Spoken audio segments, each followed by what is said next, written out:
ನೋಡಿ ಫ್ರೆಂಡ್ಸ್, ಎಷ್ಟು ಸಕ್ಕತ್ತಾಗಿದೆ ಬಸ್ಸಾಂಬಾರು. ನುಗ್ಗೆ ಸೊಪ್ಪು ಬಸ್ಸಾಂಬಾರು ಮುದ್ದೆಗೆ ಅನ್ನಕ್ಕೆ ಎಲ್ಲದಕ್ಕೂ ಚೆನ್ನಾಗಿರುತ್ತೆ. ಮಾಡಿ ನೋಡಿ ಒಂದ್ಸತಿ. ಹಾಯ್ ಫ್ರೆಂಡ್ಸ್, ಎಲ್ಲ ಹೇಗಿದ್ದೀರಾ? ಚೆನ್ನಾಗಿದ್ದೀರಾ? ಇವತ್ತು ಇನ್ನೊಂದು ವಿಡಿಯೋ ಮಾಡ್ತಾಯಿದ್ದೀನಿ.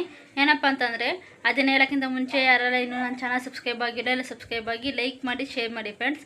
ಏನಪ್ಪ ಅಂತಂದರೆ, ಸಿಂಪಲ್ಲಾಗಿ ನುಗ್ಗೆ ಸೊಪ್ಪಲ್ಲಿ ಬಸ್ಸಾಂಬಾರು ಮಾಡೋದು ತೋರಿಸ್ತಾಯಿದ್ದೀನಿ. ಯಾರು ಸ್ಕಿಪ್ ಮಾಡಬೇಡಿ ಫ್ರೆಂಡ್ಸ್, ಕೊನೆವರೆಗೂ ನೋಡಿ. ಬನ್ನಿ, ಅದು ಹೇಗೆ ಮಾಡೋದು ಸಿಂಪಲ್ಲಾಗಿ ತೋರಿಸ್ತೀನಿ. ಅದಕ್ಕೆ ಏನೆಲ್ಲ ಐಟಮ್ ಬೇಕು ಅಂತ ತೋರಿಸ್ತೀನಿ ಬನ್ನಿ ಫ್ರೆಂಡ್ಸ್. ಫಸ್ಟಿಗೆ ಫ್ರೆಂಡ್ಸ್, ಒಂದು ತಪ್ಪೆ ತಗೊಂಡು ಅದಕ್ಕೆ ಸ್ವಲ್ಪ ನೀರು ಹಾಕ್ಕೊಳ್ಳಿ. ನೀರು ಹಾಕೊಂಡಾದ್ಮೇಲೆ ಅದು ನೀರು ಕಾಯ್ದಾದ್ಮೇಲೆ ಫ್ರೆಂಡ್ಸ್, ತೊಗರಿಬೇಳೆ ತೊಗೊಳ್ಳಿ. ಚಿಕ್ಕಳು ಹೊಡೆದು ತೊಗರಿಬೇಳೆ ತೊಗೊಳ್ಳಿ. ಅದು ಅದು ಕ್ಲೀನಾಗಿ ತೊಳ್ಕೊಂಡು ಸ್ವಲ್ಪ 2 ಸತಿ 3 ಸತಿ ಕ್ಲೀನಾಗಿ ತೊಳ್ಕೊಂಡು ಬೇಳೆ ಹಾಕ್ಕೊಳ್ಳಿ. ಆಮೇಲೆ 2 ಟೊಮೊಟೊ ತೊಗೊಂಡಿದ್ದೀನಿ ಖಾರಕ್ಕೆ ಅಂತ. ಅದನ್ನು ಮತ್ತು 3 ಮೆಣಸಿನ್ಕಾಯಿ ತೊಗೊಂಡಿದ್ದೀನಿ ಫ್ರೆಂಡ್ಸ್ ಖಾರಕ್ಕೆ. ಕ್ಲೀನಾಗಿ ಅದು ಬೇಯಬೇಕು ಫ್ರೆಂಡ್ಸ್. ನೋಡಿ, ಈ ಥರ ಬೇಯಕ್ಕೆ ಇಕ್ಬೇಕು. ಬೇಳೆ ಹಾಕಿ ಒಂದು 5 ನಿಮಿಷ ಆದಮೇಲೆ ಬೇಯಕ್ಕೆ ಇಕ್ಬಿಟ್ಟು ಆಮೇಲೆ ಅದೆಲ್ಲ ಎತ್ಬಿಡ್ಬೇಕು ಫ್ರೆಂಡ್ಸ್. ಟೊಮೊಟೊ ಮೆಣಸಿನ್ಕಾಯಿ ಎಲ್ಲ ಹಾಕಿದ್ವಲ್ಲ, ಅದೆಲ್ಲ ಎತ್ತಿ ಒಂದು ಪ್ಲೇಟಿಗೆ ಎತ್ತಿಕೊಳ್ಳಿ. ಅದು ಎತ್ತಿಕೊಂಡ್ಮೇಲೆ ಫ್ರೆಂಡ್ಸ್, ನಾವೇನು ನುಗ್ಗೆ ಸೊಪ್ಪು ತಗೊಂಡಿರ್ತೀವೋ, ನುಗ್ಗೆ ಸೊಪ್ಪಲ್ಲಿ ಮಾಡ್ತಾಯಿದ್ದೀವಿ ಇವತ್ತು ಬಸ್ಸಾರು.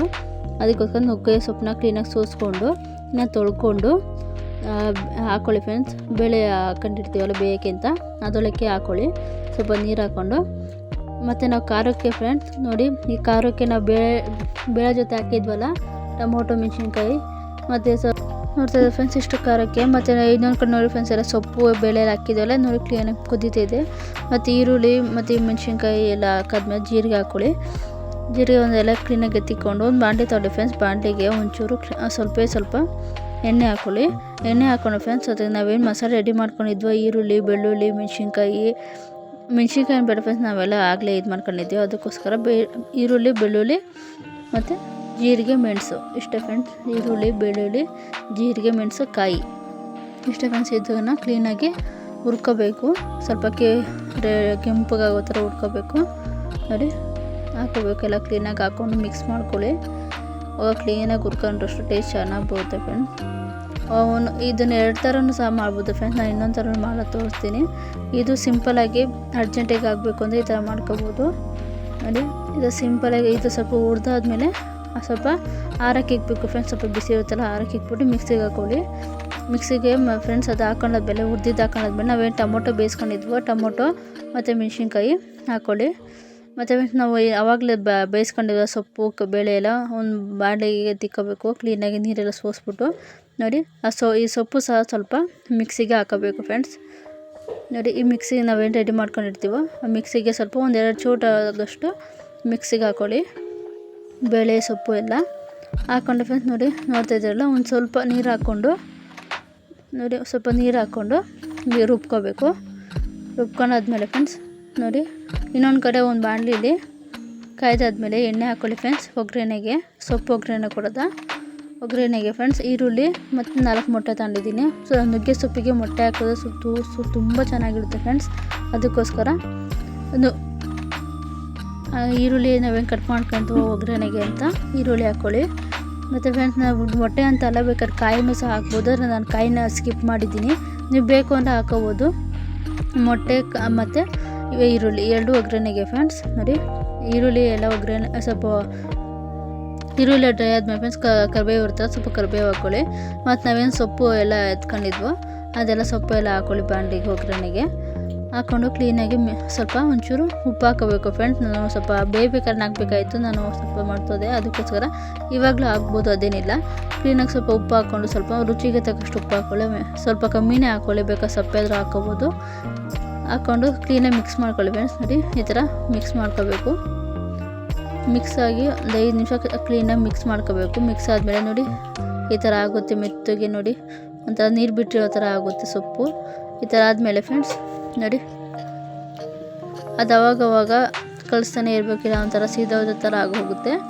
ಅದಕ್ಕೋಸ್ಕರ ನೋಡಿ, ಈ ಥರ ಆದಮೇಲೆ ನಾವೇನು ಮೊಟ್ಟೆ ತಗೊಂಡಿದ್ವೋ, ನಾನು 4 ಮೊಟ್ಟೆ ತಗೊಂಡಿದ್ದೆ. ನೀವು ಬೇಕಾದ್ರೆ ಎಷ್ಟು ಬೇಕೋ ಅಷ್ಟು ಹಾಕ್ಕೋಬೋದು. ಜಾಸ್ತಿ ಹಾಕ್ಕೊಂಡು ಇನ್ನೂ ತುಂಬ ಚೆನ್ನಾಗಿರುತ್ತೆ. ಅದಕ್ಕೋಸ್ಕರ 1-2 ನಿಮ್ಗೆ ಎಷ್ಟಾಗುತ್ತೋ ಅಷ್ಟು ಹಾಕ್ಕೋಬೋದು. ನಾನು ಒಂದು 4 ಮೊಟ್ಟೆ ತಗೊಂಡಿದ್ದೀನಿ. ಅದು ಮೊಟ್ಟೆನ ಹಾಕ್ಕೊಂಡಿದ್ದೀನಿ. ಹಾಕ್ಕೊಂಡು ಒಂಚೂರು ಅದಕ್ಕೆ ಒಂಚೂರು ಉಪ್ಪು, ಮೊಟ್ಟೆಗೂ ಸ್ವಲ್ಪ ಉಪ್ಪು ಹಾಕಬೇಕಲ್ವ, ರುಚಿಗೆ ತಕ್ಕಷ್ಟು ಉಪ್ಪು ಹಾಕ್ಬಿಟ್ಟು ಸ್ವಲ್ಪ ಕ್ಲೀನಾಗಿ ಮಿಕ್ಸ್ ಮಾಡ್ಕೊಳ್ಳಿ. ಕ್ಲೀನಾಗಿ ಮಿಕ್ಸ್ ಮಾಡ್ಕೋಬೇಕು ಫ್ರೆಂಡ್ಸ್. ಇಷ್ಟೇ ಫ್ರೆಂಡ್ಸ್ ಹಾಕೋದು ನೋಡಿ. ಇದು ನಾವು ಮಾಡೋದು ಬರೀ ಒಂದು ಕಡೆ ಕಾಯಿ ಥರನೂ ಹಾಕಿದ್ದೀವಿ ಅಂತ ಅನಿಸುತ್ತೆ, ಒಂದು ಕಡೆ ಮೊಟ್ಟೆ ಹಾಕಿದ್ವಿ ಅನಿಸುತ್ತೆ.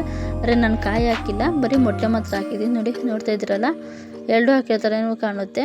ಹಾಗಾಗಿ ನಾನು ಕಾಯಿ ಸ್ಕಿಪ್ ಮಾಡಿದ್ದೀನಿ. ನೀವು ಬೇಕಾದ್ರೆ ಹಾಕೋಬೋದು ಅದನ್ನು, ಇನ್ನೂ ತುಂಬ ಚೆನ್ನಾಗಿರುತ್ತೆ. ಮಾಡಿ ನೋಡಿ ಫ್ರೆಂಡ್ಸ್, ತುಂಬ ಇಷ್ಟ ಆಗುತ್ತೆ. ಮಕ್ಕಳಂತೂ ಸಖತ್ ಇಷ್ಟಪಡ್ತಾರೆ. ಮಾಡಿ ನೋಡಿ, ಇದು ಈಸಿಯಾಗಿ ಮಾಡ್ಕೋಬೋದು ಬಸ್ಸಾರು. ನೋಡಿ ಸೊಪ್ಪು ರೆಡಿ ಆಯಿತು, ನೋಡ್ತಾ ಇರ್ಬೋದು ಕ್ಲೀನಾಗಿ ನೋಡಿ ಹೇಗೆ ಕಾಣ್ತಿದೆ ನೋಡಿ, ಚೆನ್ನಾಗಿದೆ. ಮತ್ತು ಇನ್ನೊಂದು ಕಡೆ ಒಂದು ತಪ್ಪಲೆಯಲ್ಲಿ ಕಾಯಿ ಕಿಟ್ಬಿಟ್ಟು ಒಂದು ತಪ್ಪಲೆಯಲ್ಲಿ ಎಣ್ಣೆ ಹಾಕ್ಕೊಳ್ಳಿ, ಸ್ವಲ್ಪ ಒಂದು 2 ಸ್ಪೂನ್ ಎಣ್ಣೆ ಹಾಕ್ಕೊಳ್ಳಿ. ಹಾಕೊಂಡು ಈ ಒಗ್ಗರಣೆಗೆ ಅಂತ ಒಂದು ಈರುಳ್ಳಿ ಕಟ್ ಮಾಡ್ಕೋಬೇಕು ಫ್ರೆಂಡ್ಸ್. ಈರುಳ್ಳಿ ಕಟ್ ಮಾಡಿ ಅದು ಈರುಳ್ಳಿ ಹಾಕ್ಕೊಳ್ಳಿ. ಕ್ಲೀನಾಗಿ ಅದನ್ನು ಸ್ವಲ್ಪ ಡ್ರೈ ಮಾಡ್ಕೋಬೇಕು ನೋಡಿ, ಕ್ಲೀನಾಗಿ ಡ್ರೈ ಮಾಡ್ಕೋಬೇಕು ಫ್ರೆಂಡ್ಸ್. ಇದು ಸಾಂಬಾರಿಗೆ ಫ್ರೆಂಡ್ಸ್, ಒಗ್ಗರಣೆ ಸಾಂಬಾರಿಗೆ ನಾವು ಏನು ಮಸಾಲೆ ನೋಡಿ ಫ್ರೆಂಡ್ಸ್, ಈ ಥರ ನುಣ್ಣಗೆ ಕ್ಲೀನಾಗಿ ರೆಡಿ ಮಾಡ್ಕೋಬೇಕು. ಈ ಥರ ಮಿಕ್ಸಿಗೆ ಹಾಕೊಂಡಾದ್ಮೇಲೆ ನೋಡಿ, ಆ ಮಿಕ್ಸಿದು ಏನಿದೆ ಖಾರ ಅದನ್ನ ಎತ್ತಿ ಇದಕ್ಕೆ ಸಾಂಬಾರಿಗೆ ಒಗ್ಗರಣೆಗೆ ಹಾಕೋಬೇಕು ನೋಡಿ. ಈ ಥರ ಎಷ್ಟು ನುಣ್ಣು ಕ್ಲೀನಾಗಿ ಕಾಣ್ತಿದೆ ನೋಡಿ. ಎಲ್ಲ ಕ್ಲೀನಾಗಿ ಮಿಕ್ಸ್ ಮಾಡ್ಕೋಬೇಕು ಫ್ರೆಂಡ್ಸ್ ನೋಡಿ. ಕ್ಲೀನಾಗಿ ಮಿಕ್ಸ್ ಮಾಡ್ಕೊಂಡ್ರೆ ಅದು ಎಣ್ಣೆ ಏನು ಹಾಕಿದ್ವಿ, ಎಣ್ಣೆ ಈರುಳ್ಳಿ ಎಲ್ಲ ಅದೆಲ್ಲ ಅಂಟುತ್ತೆ. ಎಲ್ಲ ಕ್ಲೀನಾಗಿ ಮಿಕ್ಸ್ ಮಾಡಿಕೊಂಡು ನಾವು ಮಿಕ್ಸಿಗೆ ಸ್ವಲ್ಪ ಒಂಚೂರು ನೀರು ಹಾಕೊಂಡು ನಾವು ಇದು ಸೊಪ್ಪು ಸೋಸಿದಾಗ ನೀರು ಬರುತ್ತೆ ಫ್ರೆಂಡ್ಸ್, ನೀರನ್ನ ಹಾಕೋಬೋದು ಬೇಕಾದ್ರೆ ನಾವು ಸಾಂಬಾರಿಗೆ, ಇನ್ನೂ ಚೆನ್ನಾಗಿರುತ್ತೆ ಟೇಸ್ಟು. ಆ ಸಾಂಬಾರು ಹಾಕೊಂಡ್ರೆ ಒಂಚೂರು ಕುದಿ ಬಿಟ್ಟರೆ ಮುಗೀತು ಫ್ರೆಂಡ್ಸ್. ಇಷ್ಟೇ ರೆಡಿಯಾಗಿದೆ ನೋಡಿ. ಒಂದು 5 ನಿಮಿಷ ಆದಮೇಲೆ ಆಫ್ ಮಾಡಿದ್ರೆ ಈ ಥರ ರೆಡಿ ಆಗುತ್ತೆ. ನಾನು ಅನ್ನ ಮಾಡಿದ್ದೀನಿ, ಬೇಕಾದ್ರೆ ಮುದ್ದೆಗೂ ರೆಡಿ ಆಗುತ್ತೆ ಫ್ರೆಂಡ್ಸ್. ಹೇಗೆ ಸಿಂಪಲ್ಲಾಗಿ ನುಗ್ಗೆ ಸೊಪ್ಪಲ್ಲಿ ಬಸ್ಸಾಂಬಾರು ಮಾಡೋದು ಅಂತ. ಈ ವಿಡಿಯೋ ಯಾರಿಗೆಲ್ಲ ಇಷ್ಟ ಆಗಿದೆಯೋ ಅವರೆಲ್ಲ ಒಂದು ಲೈಕ್ ಮಾಡಿ, ಶೇರ್ ಮಾಡಿ, ಸಬ್ಸ್ಕ್ರೈಬ್ ಆಗಿ ಫ್ರೆಂಡ್ಸ್.